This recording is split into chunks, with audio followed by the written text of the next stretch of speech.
أعوذ بالله من الشيطان الرجيم بسم الله الرحمن الرحيم الحمد للہ رب العالمین والصلاة والسلام علی نبینا محمد وعلی آلہ وصحبہ اجمعین اما بعد۔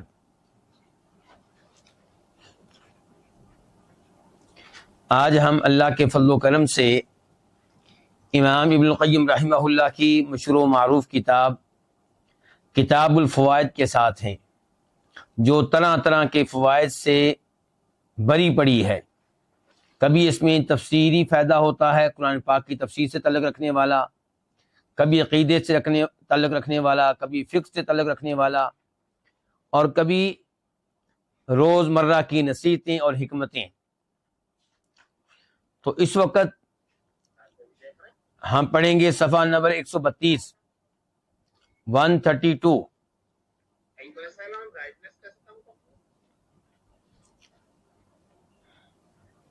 اس وقت ہم پڑھیں گے صفحہ نمبر 132 132، کتاب کے اس ایڈیشن کے مطابق جس کی تحقیق کی ہے شیخ محمد عزیر شمس رحمہ اللہ نے، اور کتاب کا دوسرا ایڈیشن جس کا کبھی کبھی میں تذکرہ کر دیا کرتا ہوں، اس کے اعتبار سے ہوگا صفحہ نمبر 177 177۔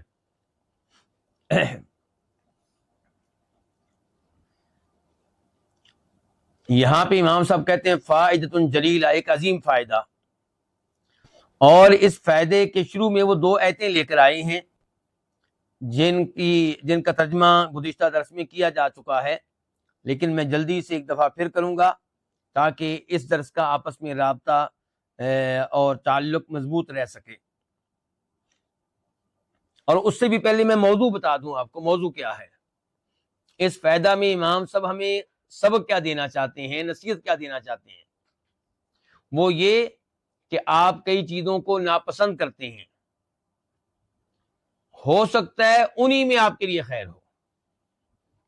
آپ کئی احکام کو مشکل سمجھتے ہیں، 5 وقت کی نمازیں پڑھنا، رمضان کے روزے رکھنا، حج کے لیے جانا، عمرے کے لیے جانا، ان چیزوں کو کئی لوگ بوجھ سمجھتے ہیں۔ ممکن ہے انہی چیزوں میں آپ کے لیے خیر ہو، اللہ نے انہی چیزوں میں آپ کے لیے کوئی منفعت رکھی ہو، کوئی مصلحت رکھی ہو، کوئی فائدہ رکھا ہو، کوئی بلائی رکھی ہو، بلکہ رکھی کیا ہو، بلکہ ان میں فائدے ہی فائدے ہیں۔ اللہ کا قرب ملتا ہے، گناہ معاف ہوتے ہیں، درجات بلند ہوتے ہیں۔ پھر دوسری آیت میں تذکرہ ہے اس چیز کا کہ بسا اوقات آپ کو کوئی ایسی بیگم مل جاتی ہے جو آپ کو بری لگتی ہے، ممکن ہے اللہ نے اس میں آپ کے لیے خیر رکھی ہو۔ پہلی آیت میں اشارہ تھا اللہ کے احکام کی طرف کہ اللہ کے کئی احکام آپ کو شدید لگتے ہیں، آپ کو مشکل لگتے ہیں، انہی میں آپ کے لیے خیر ہے۔ اور دوسری میں کیا ہے کہ آپ کی تقدیر میں جو چیز لکھ دی گئی، جو چیز آپ کو ملی، ہو سکتا ہے اسی میں آپ کے لیے کوئی خیر ہو۔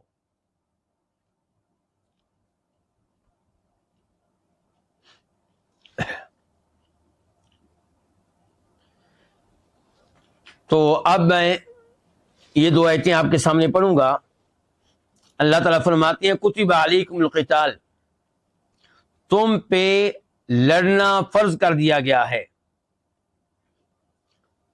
لڑنے سے مراد یہ نہیں کہ اپنے بھائیوں سے لڑیں، مراد یہ ہے کہ اللہ کے دین کو بلند کرنے کے لیے دین کے دشمنوں سے لڑنا۔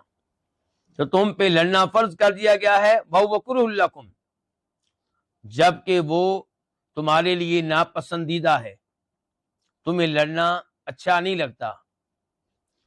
وَعَسَىٰ أَن تَكْرَهُوا شَيْئًا وَهُوَ خَيْرٌ لَكُمْ، ہو سکتا ہے کہ تم ایک چیز کو ناپسند کرو جبکہ وہ تمہارے لیے خیر ہو، تمہارے لیے بہتر ہو۔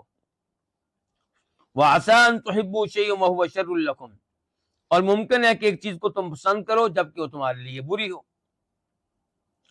وَاللَّهُ يَعْلَمُ وَأَنْتُمْ لَا تَعْلَمُونَ، اللہ جانتا ہے اور تم نہیں جانتے۔ اللہ ہر چیز کو جانتا ہے، لیکن یہاں پہ مراد کیا ہے؟ اللہ جانتا ہے کہ تمہارا فائدہ کس میں ہے، اللہ جانتا ہے تمہارے لیے خیر کس میں ہے، اللہ جانتا ہے تمہارے لیے کن چیزوں میں شر ہے، تم نہیں جانتے۔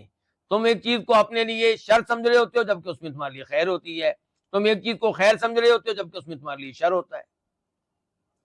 مثال کے طور پہ ناجائز طریقے سے آپ کی ایک لڑکی سے دوستی لگ گئی اور آپ نے اس لڑکی کو پا لیا، آپ بڑے خوش ہیں کہ میں نے بڑی حسینہ جمیلہ لڑکی سے دوستی قائم کر لی ہے، جبکہ اس میں آپ کے لیے کیا ہے؟ شر ہے۔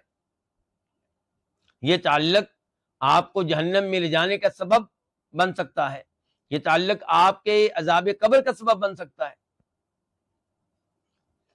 اس کے برعکس آپ کو جو احکام دیے جاتے ہیں، جن کی مثالیں پہلے دے چکا ہوں، فجر کی نماز کے لیے سردیوں میں بھی اٹھنا، ٹھنڈے پانی سے وضو کرنا، وضو کرنے کے بعد ٹھنڈا جسم ہے پہلے ہی باہر جانا، مزید سردی لگے گی، پھر اندھیری راتیں، سردیوں میں ویسے بھی گلیاں کیا ہوتی ہیں؟ سنسان۔ تو یہ سب کچھ ایک مشکل چیز لگتی ہے کئی لوگوں کو، لیکن اسی میں اے انسان تمہارے لیے خیر ہے، اسی میں تمہارے گناہوں کی بخشش کا سامان ہے، اسی سے تمہارے درجات بلند ہوتے ہیں۔ اور پھر اللہ تعالیٰ نے کہا وَقَوْلُهُ عَزَّ وَجَلَّ، اور اللہ تعالیٰ کا یہ بھی فرمان ہے وَعَاشِرُوهُنَّ بِالْمَعْرُوفِ، اپنی بیویوں کے ساتھ زندگی بسر کرو معروف طریقے سے، اچھے طریقے سے۔ فَإِن كَرِهْتُمُوهُنَّ، اگر تم انہیں ناپسند کرو، اگر وہ تمہیں بری لگے۔ اب یہاں پہ پہلے تذکرہ ہوا لڑائی کا، وہ کیا ہے؟ اللہ کا حکم، وہ کیا ہے؟ شریعت، شرعی احکام، اور اب تذکرہ ہونے لگا ہے وہ چیزیں جن سے آپ کا واسطہ پڑتا ہے، وہ مصائب جو آپ پہ آتے ہیں، وہ حادثات جن کا آپ کو سامنا کرنا پڑتا ہے۔ تو فَإِن كَرِهْتُمُوهُنَّ، پس اگر تم انہیں ناپسند کرو، ان کے اپنی بیویوں کو، فَعَسَىٰ، تو ممکن ہے، أَن تَكْرَهُوا شَيْئًا، کہ تم ایک چیز کو ناپسند کرو، وَيَجْعَلَ اللَّهُ فِيهِ خَيْرًا كَثِيرًا، جبکہ اللہ نے اس میں بہت خیر رکھ دی ہو۔ اس کی مثال میں گزشتہ درس میں دے چکا ہوں، جس بیوی کو آپ ناپسند کر رہے ہیں، ہو سکتا ہے اسی میں اللہ نے آپ کے لیے خیر رکھ دی ہو، مثال کے طور پہ اسی سے آپ کو اولاد ملنے والی ہو۔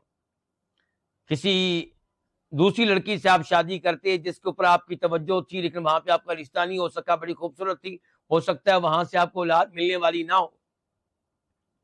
یا یہ لڑکی آپ کے بڑھاپے میں آپ کے کام آنے والی ہو، بڑھاپے میں جب کہ آپ کمزور ہو چکے ہوں گے، یہ آپ کی اس وقت خوب خدمت کرے گی، اور ہو سکتا ہے کہ وہ حسینہ آپ کو بیچ میں چھوڑ کے چلی جائے، وہ آپ کی سختی برداشت نہ کر سکے اور آپ سے طلاق لے لے۔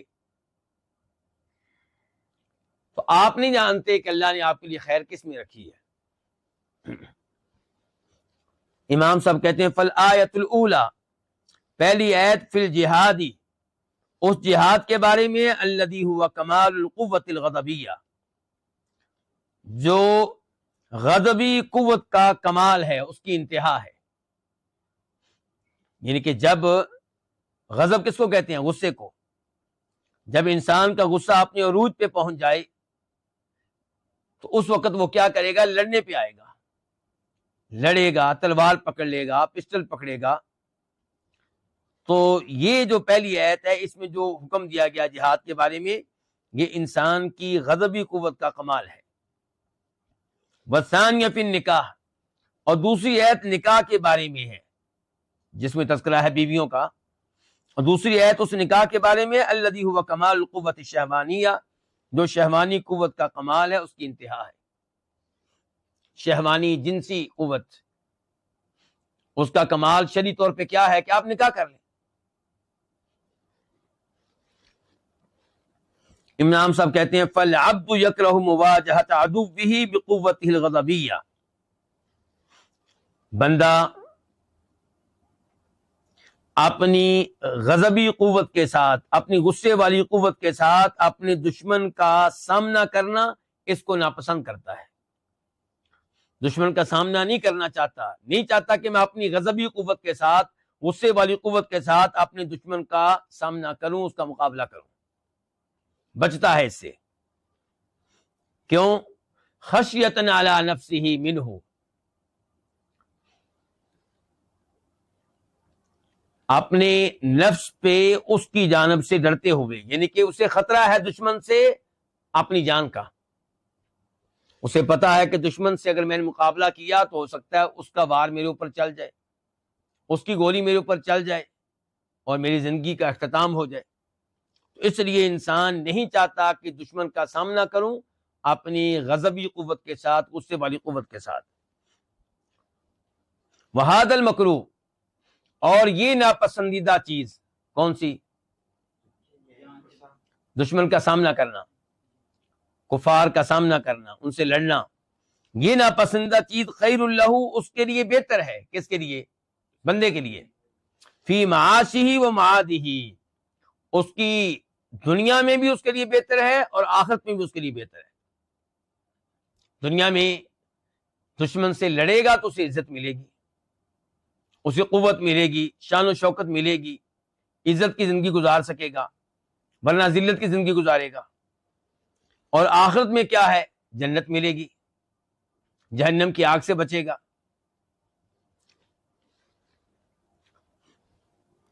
تو یہ کیا تھا کہ بندہ ناپسند کرتا ہے اس چیز کو. دوسری جانب وَيُحِبُّ الْمُوَادَعَةَ وَالْمُتَارَكَةَ، بندہ پسند کرتا ہے الموادہ، سلو کر لینے کو، کہ دشمن سے، کافروں سے کیا ہو جائے؟ سلو ہو جائے. والمتارکہ، اور جنگ بندی ہو جائے. وہذا المحبوب، اور یہ محبوب چیز، یہ پسندیدہ چیز، کون سی پسندیدہ چیز؟ صلح کر لینا، یہ جنگ بندی. شر اللہ، اس کے لیے بری ہے، فی معاشہ، اس کی دنیاوی زندگی میں بھی، ومعادی، اس کی اخروی زندگی میں بھی. جب آپ صلح ہی کرتے رہیں گے، دشمن چڑھائی کرے اور آپ کہتے ہیں ہم نے تو صلح ہی کرنی ہے، تو کیا کرے گا؟ وہ آپ کو ذلیل کر کے رکھے گا، اور آخرت میں بھی آپ کو نقصان ہے. کیوں؟ کیونکہ جب آپ نے لڑائی میں حصہ نہیں لیا تو جنت کیسے حاصل کریں گے؟ جنت جیسی عظیم نعمت آپ کو کیسے ملے گی؟ تو یہ ایک مثال ہو گئی کہ انسان ایک چیز کو پسند کرتا ہے اور وہ اس کے لیے بری ہے، اور ایک چیز کو ناپسند کرتا ہے اور وہ اس کے لیے اچھی ہے. تو انسان لڑنے کو ناپسند کرتا ہے جبکہ دشمن سے لڑنا اس کے لیے بہتر ہے، اور انسان صلح کو، جنگ بندی کو پسند کرتا ہے جبکہ یہ اس کے لیے بری ہے.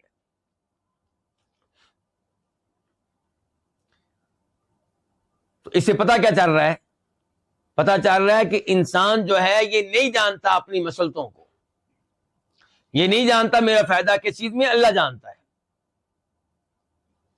وَكَذَلِكَ، اسی طرح دوسری مثال، يَكْرَهُ الْمَرْأَةَ لِوَصْفٍ مِّنْ أَوْصَافِهَا، بندہ ناپسند کرتا ہے عورت کو، یعنی کہ اپنی بیگم کو، لِوَصْفٍ مِّنْ أَوْصَافِهَا، اس کے اوصاف میں سے کسی وصف کی وجہ سے، اس کی عادات میں سے کسی عادت کی وجہ سے، اس کی خصلتوں میں سے کسی خصلت کی وجہ سے. وَلَهُ فِي إِمْسَاكِهَا خَيْرٌ كَثِيرٌ لَا يَعْرِفُهُ، جبکہ اس بندے کے لیے اس عورت کو اپنے گھر میں رکھنے میں، اپنے نکاح میں رکھنے میں بہت سی خیر ہے جس کو یہ جانتا نہیں ہے، جس کو یہ پہچانتا نہیں، بس اس کو وہ ایک بری عادت نظر آ رہی ہے. اور جو اس کے آپ کے گھر میں رہنے میں بہت سی مصلحتیں ہیں، بہت سے فوائد ہیں، ان کو یہ بندہ نہیں جانتا. وَيُحِبُّ الْمَرْأَةَ، اور وہ پسند کرتا ہے عورت کو، اپنی بیگم کو، لِوَصْفٍ مِّنْ أَوْصَافِهَا، اس کے اوصاف میں سے کسی وصف کی وجہ سے، اس کی خوبیوں میں سے کسی ایک خوبی کی وجہ سے. وَلَهُ فِي إِمْسَاكِهَا شَرٌّ كَثِيرٌ لَا يَعْرِفُهُ، جبکہ اس بندے کے اس کو اپنے گھر میں رکھ لینے میں، اپنے نکاح میں رکھ لینے میں بہت سا شر ہے جس کو یہ نہیں پہچانتا. بس اس کی نگاہ کس پہ ہے؟ اس کے حسن پہ. مثال کے طور پہ میں ایک مثال دے رہا ہوں، بس اور مثال بھی دی جا سکتی ہے. اس کی تعلیم پہ کبھی ہوتا ہے، یا اس کے عہدے پہ یہ آفیسر ہے، جاب کرتی ہے، تو اس کی توجہ اس بات پہ ہے کہ یہ ڈاکٹر ہے، اس کی توجہ اس بات پہ کہ یہ حسین و جمیل ہے، جبکہ اس کو گھر میں رکھنے میں کیا کیا شر ہے اس کو نہیں پتا۔ ہو سکتا ہے یہی عورت کل کو کسی اور کے ساتھ عشق لڑائے اور آپ کو قتل کرے اس کے ساتھ مل کے۔ ہو سکتا ہے اسی عورت کی وجہ سے آپ اپنے والدین سے دور ہو جائیں، ہو سکتا ہے اسی عورت کی وجہ سے آپ اپنے بہن بھائیوں سے دور ہو جائیں۔ تو آپ نہیں جانتے کہ اس عورت میں آپ کے لیے کیا شر ہے۔ یہ لڑائی اور عورت کی دو مثالیں دینے کے بعد، لڑائی کی مثال دی ہے کیونکہ اس کا تذکرہ پہلی آیت میں ہے، عورت کی مثال دی ہے کیونکہ اس کا تذکرہ دوسری آیت میں ہے۔ اب رزلٹ نکالتے ہوئے کہتے ہیں امام صاحب، کون سے امام؟ بلا امام ابن القیم رحمہ اللہ، فَالْإِنسَانُ كَمَا وَصَفَهُ بِهِ خَالِقُهُ ظَلُومٌ جَهُولٌ، پس انسان جیسا کہ اللہ تعالیٰ نے انسان کا یہ وصف بیان کیا ہے کہ وہ کیا ہے؟ ظلوم، بہت بڑا ظالم ہے، جہول، بہت بڑا جاہل ہے۔ تو انسان ظلوم، بہت بڑا ظالم ہے، جہول، بہت بڑا جاہل ہے، کما وصفہ بہ خلقہ، جیسا کہ اس کے خالق نے اس کا یہ وصف بیان کیا ہے۔ کس کا؟ انسان کا۔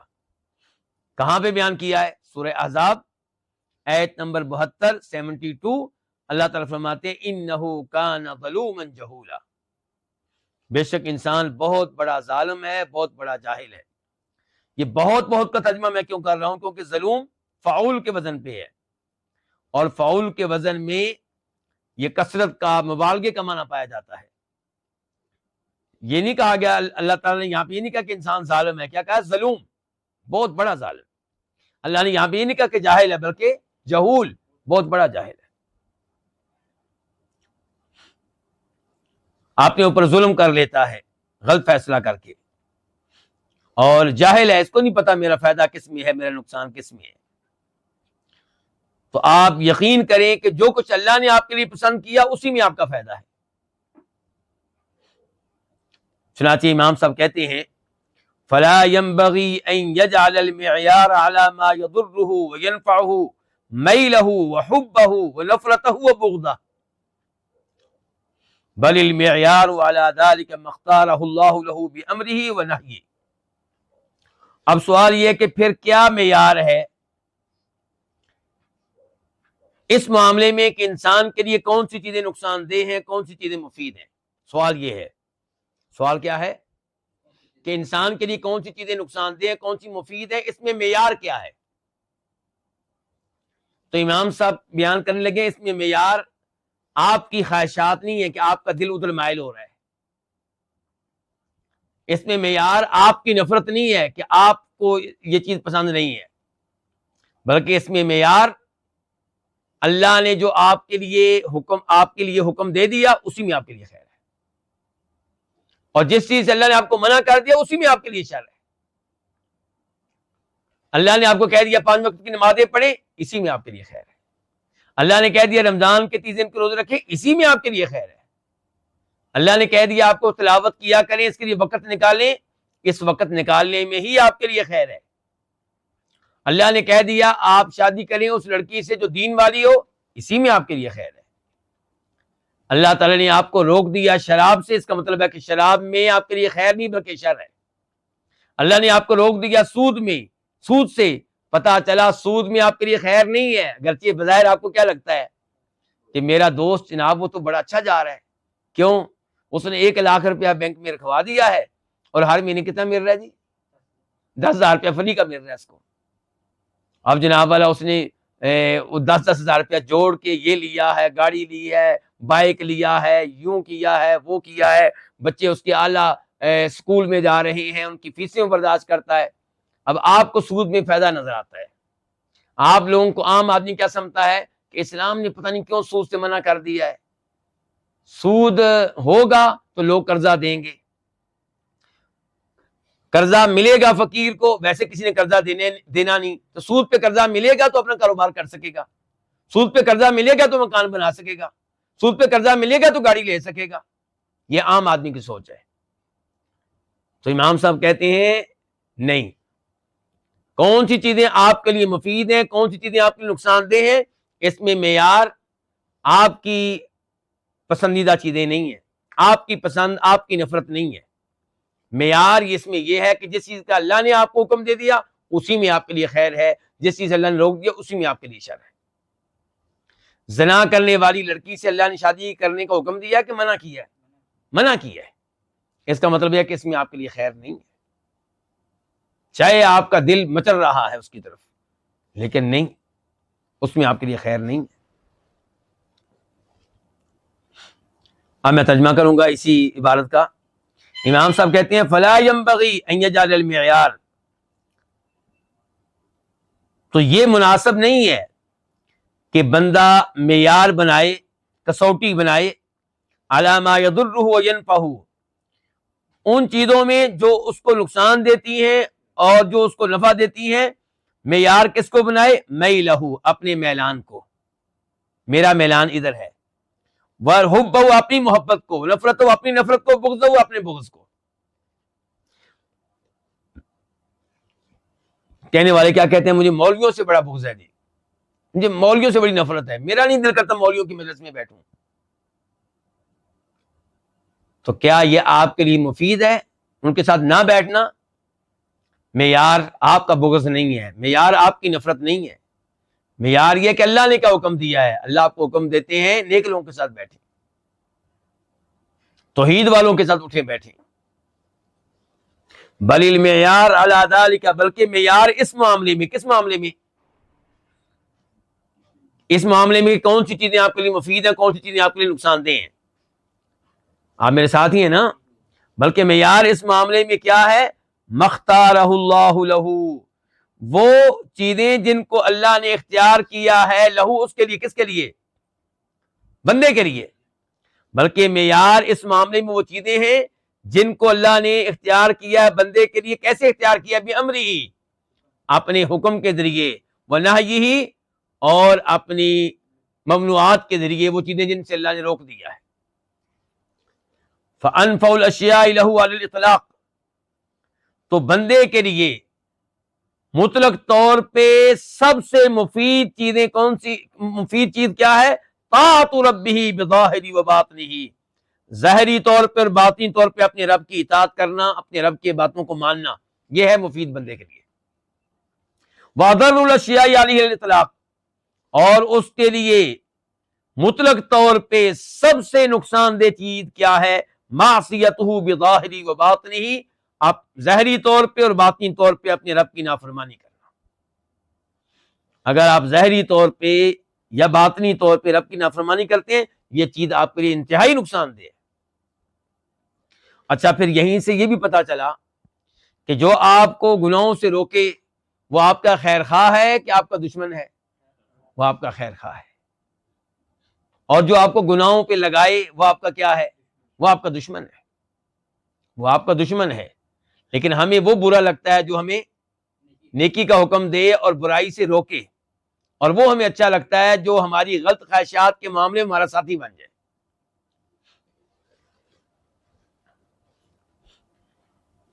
والدین کا معاملہ بھی یہی ہے.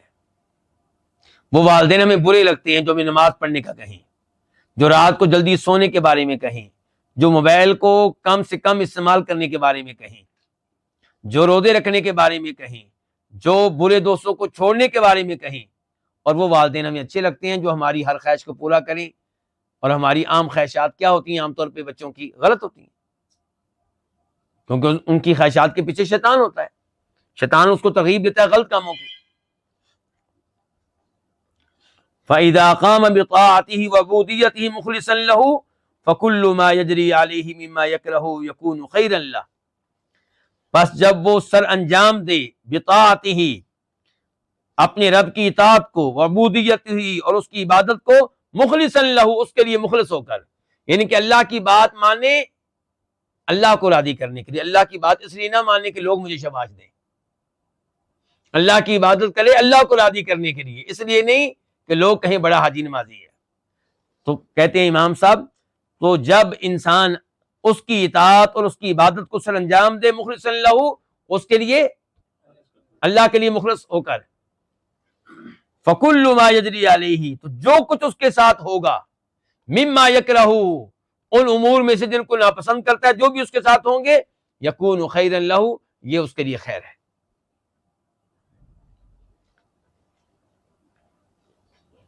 جب آپ اللہ کی اطاعت کریں گے، اللہ کی عبادت کریں گے، بڑی مشکلات آپ کو آئیں گی۔ آپ اپنے رشتہ داروں کو گناہوں سے روکیں گے، نیکی کا حکم دیں گے، بڑی مشکلات آئیں گی۔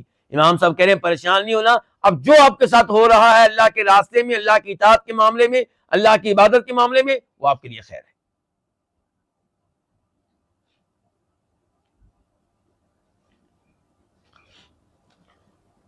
میں اس کی ایک مثال اور بھی دیا کرتا ہوں۔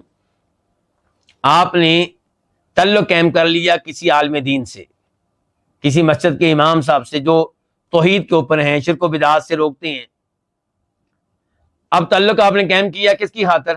اللہ کی خاطر۔ تو کیا جن سے تعلق قائم کیا وہ فرشتہ ہے؟ نہیں، وہ کئی دفعہ ایسے الفاظ کہہ جائے گا جو آپ کو برے لگیں گے۔ ان کے ایک ہوتا ہے دین کے لحاظ سے، نہیں ہو سکتا دنیاوی طور پہ وہ مطلب بدتمیزی کر جائے آپ سے۔ تو اب کیا کریں گے آپ؟ کیا آپ کہیں گے نہیں جی ان کے قریب نہیں جانا چاہیے؟ نہیں، جو اس نے آپ کے ساتھ بدتمیزی کی ہے، آپ کو تکلیف دی ہے، امام صاحب کہہ رہے ہیں چونکہ آپ خیر کے لیے نکلے تھے، جو کچھ آپ کے ساتھ ہوا ہے اسی میں آپ کے لیے خیر ہے۔ اس پہ آپ کو کتنا اجر و ثواب ملے گا کہ آپ نے اللہ کی وجہ سے صبر کیا اس کی زیادتی پہ، اس کی بدتمیزی پہ۔ وَإِذَا تَخَلَّى عَنْ طَاعَتِهِ وَعُبُودِيَّتِهِ، اور جب انسان اللہ کی اطاعت کو چھوڑ دے اور اس کی عبادت کو چھوڑ دے، فَكُلُّ مَا هُوَ فِيهِ مِن مَحْبُوبٍ هُوَ شَرٌّ لَهُ، تو ہر وہ خیر جس میں وہ ہے، ہر وہ پسندیدہ چیز جس میں وہ ہے، وہ اس کے لیے شر ہے۔ تم اس کو خیر سمجھ رہے ہو، وہ تمہارے لیے کیا ہے؟ شر ہے۔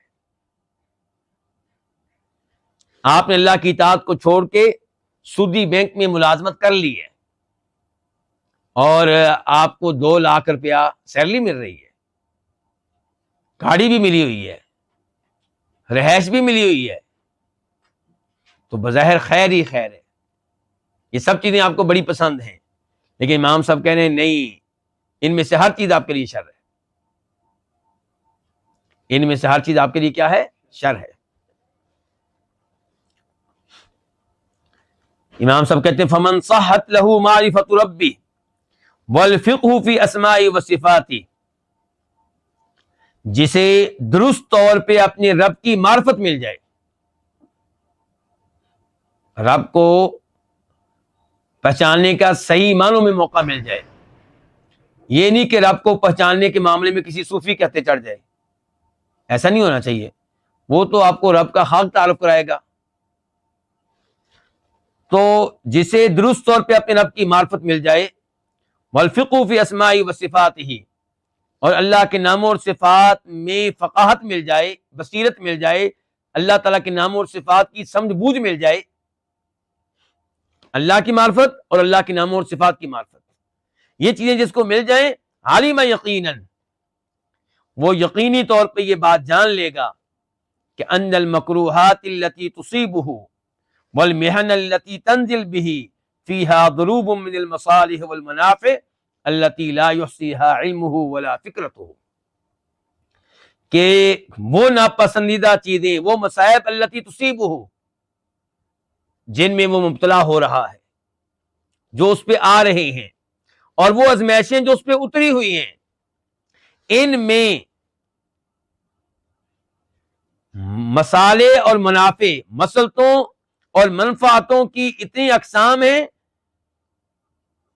ان میں وہ مصلحتیں ہیں، ان میں وہ منافع ہیں کہ جنہیں اس کا علم، جن کا احاطہ نہیں کر سکتا، اور اس کی سوچ ان کا احاطہ نہیں کر سکتی۔ جو رب کو صحیح معنوں میں پہچان لے، اللہ کے ناموں کو صحیح معنوں میں پہچان لے، اللہ کی صفات کو پہچان لے، اس پہ مصائب آئیں، ازمائشیں آئیں، پریشانیاں آئیں، تو وہ اسے یقین ہوگا کہ اس میں میرے لیے اتنے فوائد ہیں، میرے لیے ان میں اتنی مصلحتیں ہیں جن کا احاطہ میرا علم نہیں کر سکتا، میری سوچ نہیں کر سکتی. لیکن اس رزلٹ تک کون پہنچے گا؟ جسے اللہ کی معرفت ہوگی، اللہ کے نام اور صفات کی معرفت ہوگی، جس کو پتا ہے کہ اللہ ظلم کرنے والا نہیں ہے، جس کو پتا ہے اللہ رحمان الرحیم ہے، جس کو پتا ہے اللہ حکیم ہے، اللہ حکمتوں والا ہے. بل مصلحت العبد فیما یکرہ آدم منہا فیما یحب، بلکہ وہ امور جن کو بندہ ناپسند کرتا ہے ان میں بندے کی مصلحت، بندے کا فائدہ ان امور میں اس کے فائدے سے کہیں زیادہ ہے جن کو پسند کرتا ہے. سمجھا رہی علماء کرام؟ یعنی کہ آپ پہ جو مصائب آتے ہیں، پریشانیاں آتی ہیں، ان میں آپ کا فائدہ ان امور سے کہیں بڑھ کر ہے جن کو آپ پسند کرتے ہیں.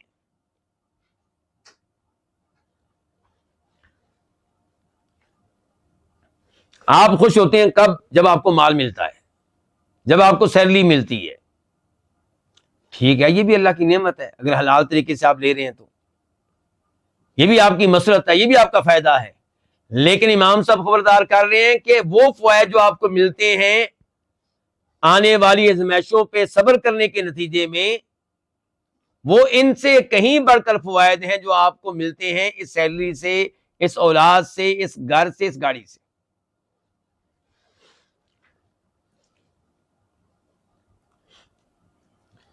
فعامة مصالح النفوس في مکروہاتها كما ان عامة مضارها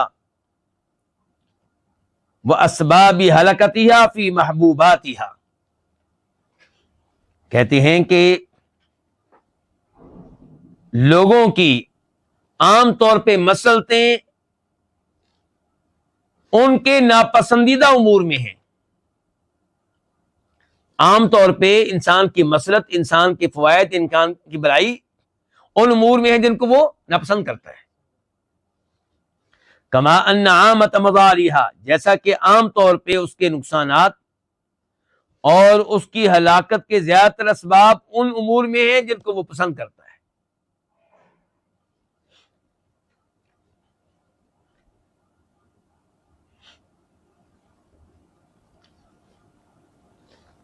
یہ امام صاحب آپ کو بہترین جواب دے رہے ہیں آپ کی غلط سوچ کا جو کئی لوگوں نے بنا دی ہے. کیا جی، اگر اللہ تعالیٰ رحمان ہے، اگر اللہ تعالیٰ رحیم ہے تو پھر جناب یہ فلسطین میں ظلم کیوں ہو رہا ہے، غزہ میں ظلم کیوں ہو رہا ہے، اللہ اسے روکتا کیوں نہیں ہے، وہ کیوں نہیں ہے، یہ کیوں نہیں ہے؟ پہلی بات تو یہ ہے کہ یہ جو آزمائشیں آتی ہیں ہمارے گناہوں کے نتیجے میں آتی ہیں. دوسرے نمبر پہ مثال کے طور پہ اللہ تعالیٰ ان کو روک دے تو کیا ہو جائے گا؟ جو لوگ شہید ہو رہے ہیں ان کو مزید زندگی مل جائے گی. کتنے سال کی؟ 20 سال، 30 سال، 40 سال، 50 سال. ان 30-40 سالوں میں پتہ نہیں کتنے گناہ کمانے کا موقع ملے گا. ان کے نتیجے میں پتہ نہیں موت کیسے آئے گی. اور ابھی جو موت مل رہی کون سی؟ شہادت کی، جنت میں لے جانے والی. ادھر آنکھیں بند ہوئیں، ادھر جنت میں پہنچ گئے، اللہ کی نعمتوں میں پہنچ گئے.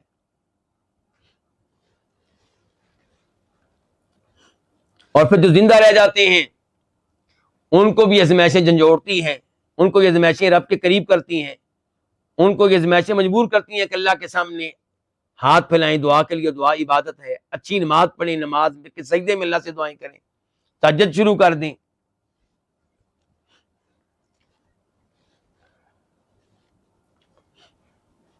فانظر الى غارس جنت من الجنات خبیر بالفلاحت. آپ دیکھیں کسی ایسے شخص کو جو باغوں میں سے کسی باغ کو بونے والا ہو، باغوں میں سے کوئی باغ لگانے والا ہو. خبیر بالفلاحت، کھیتی باڑی میں مہارت رکھنے والا ہو. غرس جنتن، اس نے کسی باغ کو بو رکھا ہو. وتعاہدها بالسقی والاصلاح، اور وہ اس کی نگرانی کرتا رہے. کس کی؟ باغ کی. اس پہ نگاہ رکھے، اس کا خیال رکھے کیسے؟ بالسقی، پانی پلا کر، والاصلاحی، اور اس کی اصلاح کر کے. آپ کو پتہ ہے نا کہ باغ میں بہت کچھ کرنا پڑتا ہے. حتی اثمرت اشجارها، کب تک اس کی نگرانی کرتا رہے، کب تک پانی دیتا رہے، کب تک اس کی اصلاح کرتا رہے، یہاں تک کہ اس کے درخت پھل دینے والے بن جائیں، یہاں تک اس باغ کے درخت جو ہیں بار آور ہو جائیں. فَأَقْبَلَ عَلَيْهَا يَفْصِلُ أَوْصَالَهَا وَيَقْطَعُ أَغْصَانَهَا لِعِلْمِهِ أَنَّهَا لَوْ خُلِّيَتْ عَلَى حَالِهَا لَمْ تَطِبْ ثَمَرَتُهَا. اچھا، وہ اصلاح کیسے کرے گا ان درختوں کی، اس باغ کی نگرانی کیسے کرے گا، خیال کیسے رکھے گا، نگاہ کیسے رکھے گا اس کے اوپر؟ کہتے ہیں فَأَقْبَلَ عَلَيْهَا، وہ ان کی طرف متوجہ ہوگا، ان کی طرف آئے گا. يَفْصِلُ أَوْصَالَهَا، ان کی ڈالیوں کو کاٹے گا. وَيَقْطَعُ أَغْصَانَهَا، اس کی ٹہنیوں کو کاٹے گا. آگے جا کے امام صاحب کہیں گے، کوئی درخت سے پوچھے کہ یہ تیری ٹہنیاں کاٹ رہا ہے، یہ اس کا رویہ تیرے ساتھ کیسا ہے؟ وہ کہے گا بہت برا ہے، بہت ظالم انسان ہے، میں نے اس کو کوئی تکلیف نہیں دی، میرے حصے کو کاٹ رہا ہے، میری ٹہنیوں کو کاٹ رہا ہے، میرے پتوں کو کاٹ رہا ہے، جبکہ اس میں اس کی کیا ہے؟ خیر ہے. تو اللہ تعالیٰ آپ کے ساتھ، اے انسان، جو کچھ کرتے ہیں، اگر آپ اللہ کی اطاعت کر رہے ہیں، اللہ کی عبادت میں لگے ہوئے ہیں، تو جو کچھ آپ کے ساتھ ہو رہا ہے اس میں آپ کے لیے خیر ہے. آپ جاہل ہیں، آپ بے علم ہیں، آپ بے عقل ہیں، آپ کو نہیں پتا اس بات کا کہ آپ کی خیر کس میں ہے. تو کہتے ہیں درخت کی مثال سے آپ سمجھ لیں. پہلے آپ کو سمجھایا عورت کی مثال سے، اس سے پہلے سمجھایا لڑائی کی مثال سے، آپ سمجھا رہے ہیں درخت کی مثال سے. کہتے ہیں یہ کیوں اس کی ٹہنیاں کاٹ رہا ہے؟ جی علم ہی، کیونکہ وہ جانتا ہے کہ انہا لو خلیت علی حالہا، کہ اگر ان درختوں کو ان کی حالت پہ رہنے دیا گیا، چھوڑ دیا گیا، لم تطب ثمرتھا، تو ان کا پھل عمدہ نہیں ہوگا. فیطعمھا من شجرۃ طیبۃ الثمرۃ، چنانچہ وہ ان درختوں پہ پیوند لگاتا ہے. پیوند کس کو کہتے ہیں؟ دوسرے درخت کی ٹہنیاں لے کے اس درخت کی ٹہنیوں کے ساتھ جوڑ دینا. مذکر مؤنث نر مادہ درختوں میں بھی ہوتا ہے نا. تو جب تک آپ یہ کام نہیں کریں گے تو اچھا پھل نہیں آئے گا. تو اب یہ کیا کرتا ہے؟ فیطعمھا، وہ ان درختوں پہ پیوند لگاتا ہے، من شجرۃ، کسی ایسے درخت سے، طیبۃ الثمرۃ، جس کا پھل عمدہ ہو. حتی اذا التحمت بها واتحد وآتت ثمرتها اقبل يقلمها ويقطع اغصانها الضعيفة التي تذهب قوتها، یہاں تک کہ جب یہ درخت ان کے ساتھ جڑ جاتے ہیں اور ایک ہو جاتے ہیں اور اپنا پھل دیتے ہیں، اب یہ کیا کرتا ہے؟ اب ان کو کاٹنے لگتا ہے اور ان درختوں کی کمزور ٹہنیوں کو کاٹتا ہے. التی تذہب قوتھا، یہ کمزور ٹہنیاں جو ان درختوں کی قوت کو ختم کر رہی ہیں. یہ کمزور ٹہنیاں اس درخت کی قوت کو ختم کر رہی ہیں. وَيُذِيقُهَا أَلَمَ الْقَطْعِ وَالْحَدِيدِ لِمَصْلَحَتِهَا وَكَمَالِهَا، اور وہ ان درختوں کو چکھاتا ہے، پہنچاتا ہے کاٹنے کی تکلیف کو اور لوہے کی تکلیف کو ان درختوں کی مصلحت کے لیے اور ان کو کامل کرنے کے لیے. درختوں کو تکلیف دے رہا ہے، کینچی لگا کے چھریوں سے کاٹ رہا ہے، لوہا استعمال کر رہا ہے، درد پہنچا رہا ہے، لیکن یہ درد، یہ اس کے عذاب کو کاٹنا، اس کی ٹہنیوں کو کاٹنا کس لیے ہے؟ تاکہ وہ درخت جو ہے وہ کامل ہو جائے، وہ ان بیماریوں سے محفوظ رہے، اور اسی میں اس کی مصلحت ہے. ایسا کیوں کرتا ہے؟ کہتے ہیں لِتَصْلُحَ ثَمَرَتُهَا، تاکہ ان درختوں کا پھل اس قابل ہو جائے کہ ان تکون بحضرۃ الملوک، کہ وہ بادشاہوں کے سامنے رکھا جائے. ثم لا يدعوها ودواعي طبعها من الشرب كل وقت، پھر وہ ان درختوں کو اس حالت میں نہیں رہنے دیتا کہ ان کی فطرت کے اسباب، یعنی کہ ہر وقت پانی پینا، ان کے اوپر نہیں ان کو رہنے دیتا. ان درختوں کو ان کی فطرت کے اسباب یعنی کہ ہر وقت پانی پینے پہ وہ نہیں رہنے دیتا. بل یعطشها وقتا ویسقیها وقتا، بلکہ کبھی ان کو پیاسا رکھتا ہے اور کبھی ان کو پانی دیتا ہے. کیونکہ ایسا بھی ہوتا ہے نا، ایسا وقت بھی آتا ہے کہ وہ کہتا نہیں آپ ان کو پانی نہیں دینا، اب پانی دینا نقصان دہ ہے. تو ان کو کبھی پیاسا رکھتا ہے اور کبھی ان کو پانی پلاتا ہے. وَلَا يَتْرُكُ الْمَاءَ عَلَيْهَا دَائِمًا، اور ان پہ پانی کو ہمیشہ نہیں چھوڑتا. وَإِنْ كَانَ ذَلِكَ أَنظَرَ لِوَرَقِهَا وَأَسْرَعَ لِنَبَاتِهَا، اگرچہ یہ پانی ان درختوں کے پتوں کو زیادہ تر و تازہ رکھنے والا ہو اور ان کے سبزے کو جلدی لانے والا ہو، پھر بھی وہ پانی روک دیتا ہے. پھر کیا کرتا ہے اس کے بعد؟ ثم يعمد الى تلك الزينة التي زينت بها من الاوراق، پھر وہ اس زینت کی طرف جاتا ہے، اس زینت کا قصد کرتا ہے جس کے ساتھ یہ درخت مزین ہے، یعنی کہ پتوں کا رخ کرتا ہے.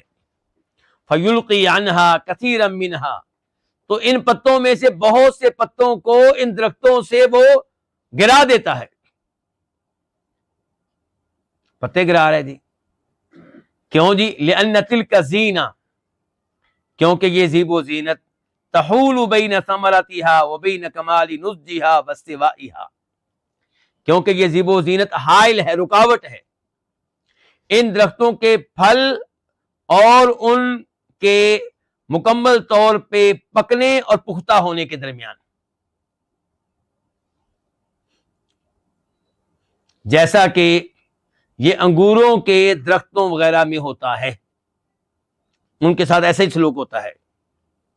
فَهُوَ يَقْطَعُ أَعْضَاءَ بِالْحَدِيدِ، چنانچہ وہ ان درختوں کے اعضاء کو یعنی کہ ٹہنیوں کو کاٹتا ہے، کس کے ساتھ؟ لوہے کے ساتھ. پتوں کو کاٹتا ہے کس کے ساتھ؟ لوہے کے ساتھ. وَيُلْقِي عَنْهَا كَثِيرًا مِّن زِينَتِهَا، اور ان درختوں کی بہت سی زیب و زینت کو گرا دیتا ہے. پتے تو خوبصورتی کا باعث ہے نا. وَذَلِكَ عَيْنُ مَصْلَحَتِهَا، اور یہی ان درختوں کی اصل مصلحت ہے. فَلَوْ أَنَّهَا ذات تمييز وإدراك كالحيوان لتوهمت أن ذلك إفساد لها وإضرار بها وإنما هو عين مصلحتها. اگر یہ درخت ہوں شعور والے، سمجھ بوجھ والے، کالحیوانی جانداروں کی طرح، اگر یہ درخت جو ہیں ان میں شعور ہوتا ہے جی؟ نہیں.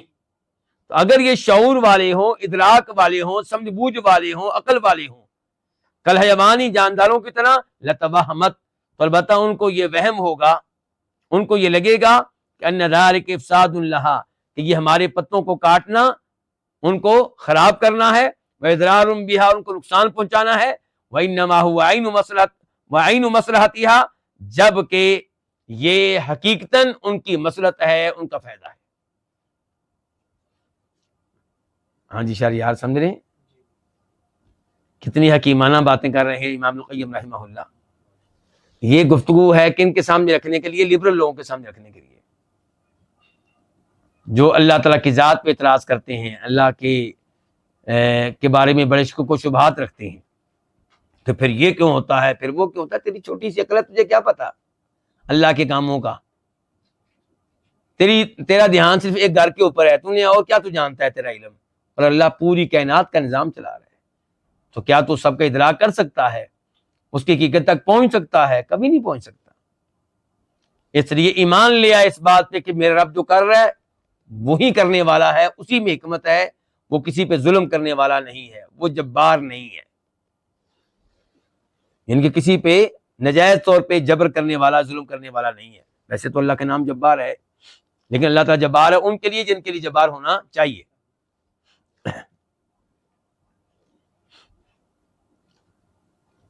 کتنی مثالیں ہو چکی ہیں جی؟ 3. 2 امام صاحب نے لی تھی قرآن کریم سے ہی، اور تیسری درخت کی مثال دی اپنی طرف سے، اور چوتھی دینے لگے اپنی طرف سے. وہ کیا ہے؟ باپ. باپ اپنی اولاد کے ساتھ کیا کرتا ہے؟ سردیوں میں صبح صبح اٹھاتا ہے، نیند خراب کر دیتا ہے، اور جناب اس کو اسکول بھیج رہا ہے. یہ ظلم کر رہا ہے کہ فائدہ کر رہا ہے؟ فائدہ کر رہا ہے. باپ کیا کرتا ہے جناب والا؟ یہ ختنے کے نام پہ اس کا حصہ کاٹ دیتا ہے. وہ بیچارہ چیختا چلاتا، چھوٹا سا بچہ ہے، تو کیا کہا جائے کہ اس نے ظلم کیا ہے؟ یہ کہتے ہیں وَكَذَلِكَ الْأَبُ الشَّفِيقُ عَلَى وَلَدِهِ الْعَالِمُ بِمَصْلَحَتِهِ. اسی طرح وہ باپ جو اپنی اولاد پہ شفقت کرنے والا ہو اور اپنی اولاد کی مصلحت کو جاننے والا ہو، اس کو پتا ہو کہ میری اولاد کی مصلحت کس میں ہے، فائدہ کس میں ہے. ورنہ کئی ایسے والدین ہوتے ہیں ان کو پتہ ہی نہیں ہوتا.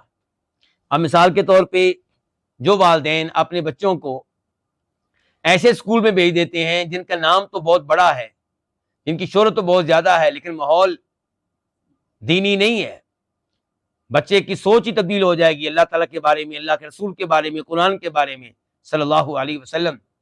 تو کیا یہ والد اپنی اولاد کی مصلحت کو جاننے والا ہے؟ نہیں، یہ جاہل ہے، اس کو پتہ ہی نہیں میری اولاد کا فائدہ کس میں ہے.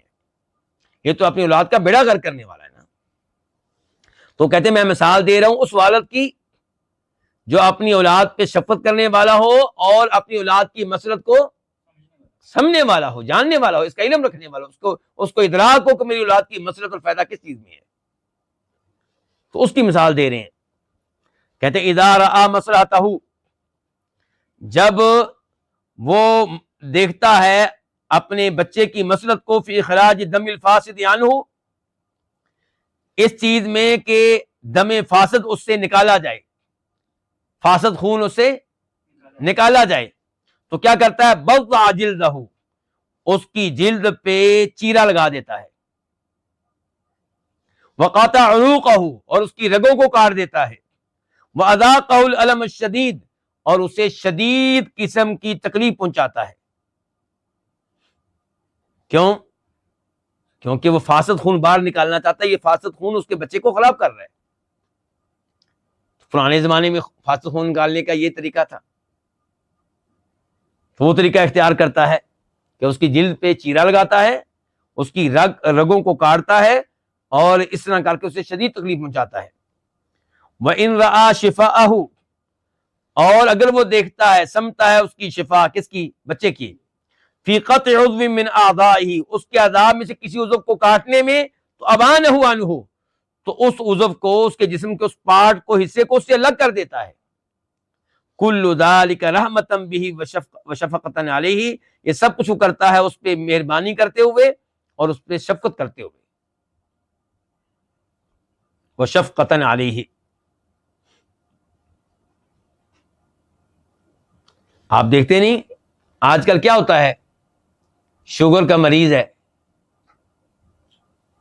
ایک لمحہ آتا ہے، وہ کہتے ہیں، ابھی مجھے کل پرسوں کسی نے بتایا کہ ہمارے والد صاحب کی ٹانگ کو گھٹنے سے کاٹ دیا گیا ہے. تو جنہوں ڈاکٹروں نے کاٹا ہے، کس سے پوچھ کے کاٹا ہوگا؟ بیٹوں سے پوچھ کر، بیگم سے پوچھ کر، اس جس کی ٹانگ کو کاٹا گیا اس کے بھائیوں سے پوچھ کر. اور انہوں نے اجازت کیوں دی ہے؟ کیا وہ اس کے لیے ظالم ہے؟ بہتری کے لیے کہ اگر یہ ٹانگ نہ کاٹی گئی تو معاملہ پورے جسم تک سرایت کر جائے گا، پھر پورے جسم کا علاج بھی فائدہ نہیں دے گا.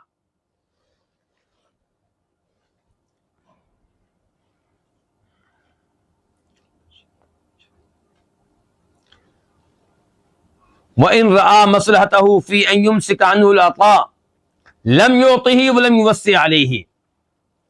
اور یہ باپ اگر دیکھتا ہے مصلحتہ، اس کی مصلحت کو، کس کی مصلحت کو؟ بچے کی مصلحت کو اس بات میں خیال کرتا ہے کہ وہ اس سے روک دے اللہ تعالیٰ اپنی سخاوت کو.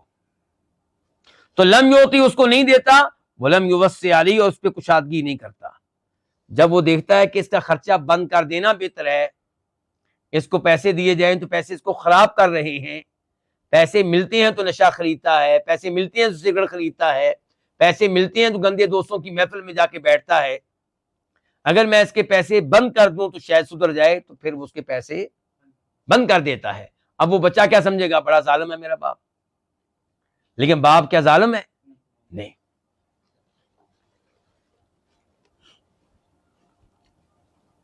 لعلم ہی، کیونکہ وہ جانتا ہے، کون؟ باپ، ان ذلک اکبر الاسباب الى فساد وہلاکہ، کہ یہ چیز، یہ کون سا؟ یہ پیسے دینا، یہ خرچ کرنا، یہ چیز اس کو فاسد کرنے کے لیے، اس کو خراب کرنے کے لیے، اس کو ہلاک کرنے کے لیے سب سے بڑا سبب ہے. اس لیے وہ اس کا خرچہ بند کر دیتا ہے یا کم کر دیتا ہے. وَكَذَلِكَ يَمْنَعُهُ كَثِيرًا مِنْ شَهَوَاتِهِ، اور اسی طرح اسے اس کی بہت سی خواہشات سے محروم کر دیتا ہے، روک دیتا ہے، پوری نہیں کرتا. حمیۃ لہ، اس کی حفاظت کرتے ہوئے، ومصلحۃ، اور اس کی مصلحت کا خیال رکھتے ہوئے، لا بخلا علیہ، نہ کہ اس کے لیے کنجوسی اختیار کرتے ہوئے. ایسی بات نہیں ہے. یہ نہیں ہے کہ وہ کوئی کنجوسی کرنا چاہتا ہے، کوئی اپنے پیسے بچانا چاہتا ہے، اپنی بینک جو ہے اس کی میں جو پیسے رکھے ان کو بڑھانا چاہتا ہے. نہیں نہیں نہیں نہیں، اس کی یہ سوچ ہی نہیں ہے. اس کی سوچ صرف یہ ہے کہ میں اس کا خرچہ بند کروں تاکہ یہ سدھر جائے. پیسے اس کو خراب کر رہے ہیں، پیسے اس کو ہلاکت کی طرف لے کر جا رہے ہیں.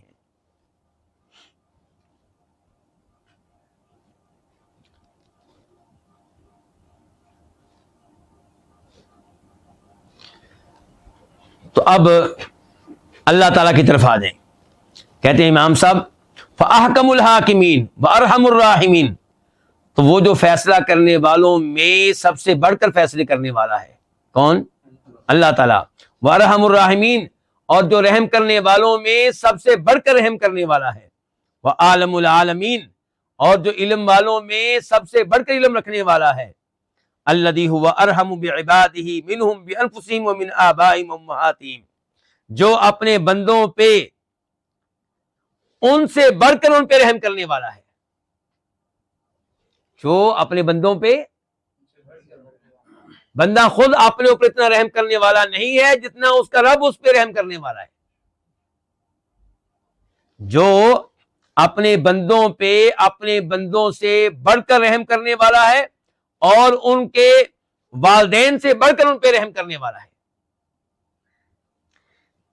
اذ انزل بہم ما یکرہون، تو وہ جب ان پہ وہ مصائب اتارے جن کو وہ ناپسند کرتے ہیں، کان خیر لہم، تو یہ ان کے لیے بہتر ہے. یہ کیا؟ یہ مصائب اتارنا، یہ مصیبتیں بھیجنا، یہ پریشانیاں دینا، یہ ٹینشنیں دینا، کیونکہ وہ رحم الرحمین ہے. پھر بھی دے رہا ہے، اس کا مطلب یہ ہے کہ اس میں فائدہ ہے اس کا. وہ علم کے لحاظ سے سب سے آگے ہے. ایسا نہیں ہے. والد کیا ہوتا ہے؟ والد اولاد کا فائدہ کرنا چاہتا ہے، لیکن فائدہ کرنے کے بجائے نقصان کر رہا، تو اس کو پتہ ہی نہیں میرے بیٹے کی فائدہ کس میں، نقصان کس میں ہے. اللہ کا یہ معاملہ نہیں ہے. اللہ سب سے بڑھ کر علم رکھنے والے ہیں. اور اللہ تعالیٰ کا یہ معاملہ بھی نہیں ہے کہ اللہ تعالیٰ رحم کرنے والے نہ ہوں. بعض دفعہ کوئی ظالم باپ ہوتا ہے، تو اللہ تعالیٰ کا یہ معاملہ بھی نہیں ہے. اور اللہ تعالیٰ فیصلہ کرنے میں سب سے بہتر فیصلہ کرنے والا ہے. اللہ کے فیصلوں میں کوئی غلطی نہیں ہے. تو فیصلہ، بہترین فیصلہ کرنے کے لحاظ سے وہ سب سے آگے، رحم کرنے کے لحاظ سے سب سے آگے، علم کے لحاظ سے سب سے آگے. وہ اپنے بندوں پہ اپنے بندوں سے بڑھ کر رحم کرنے والا، ان کے آبا سے، ان کے آبا و اجداد سے، ان کے باپ ماں سے بڑھ کر رحم کرنے والا. جب وہ ان پہ ایسی چیز اتارے، ایسی چیز لے کر آئے جس کو ناپسند کرتے ہیں، تو کان خیر لہم، تو یہ چیز ان کے لیے بہتر ہے. من اللہ ینزلہ بہم، اس بات سے کہ وہ اس مصیبت کو ان پہ نہ لائے، اس مصیبت کو ان پہ نہ اتارے. یہ بہت بڑی بات کہہ گئے. میرا اور آپ کا عقیدہ اتنا مضبوط ہونا چاہیے، یعنی کہ اگر اللہ تعالی ہم سے ہمارے والد کا سایہ چھین لے، ہماری بیگم اللہ تعالیٰ واپس لے لے، ہمارے بیٹے کو واپس لے لے، تو ہمارا ایمان اتنا مضبوط ہو کہ ہم کہیں اللہ کا لے لینا بہتر تھا، بہتر ہے اس سے کوئی نہ لیتا.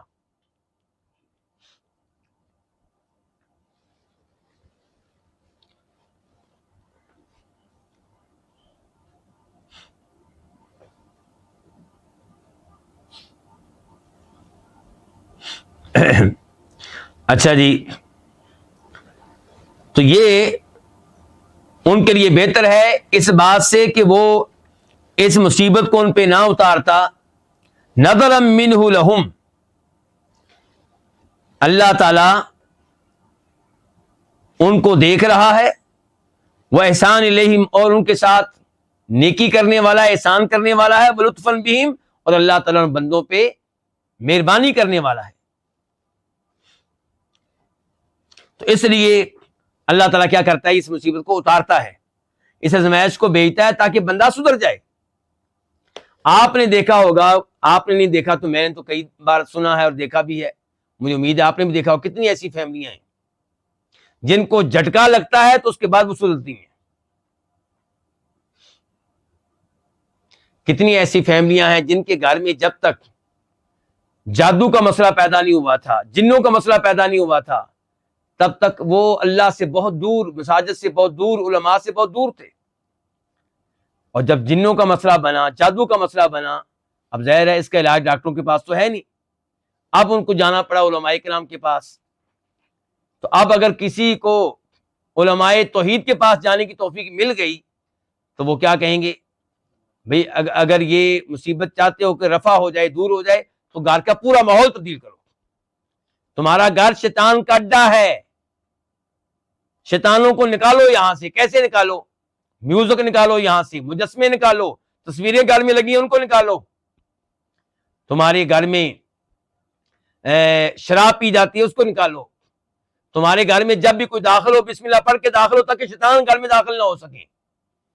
تمہارے گھر میں جب بھی کوئی کھانا کھائے ہر آدمی بسم اللہ پڑھے، ورنہ شیطان کھانے میں شریک ہوتے ہیں.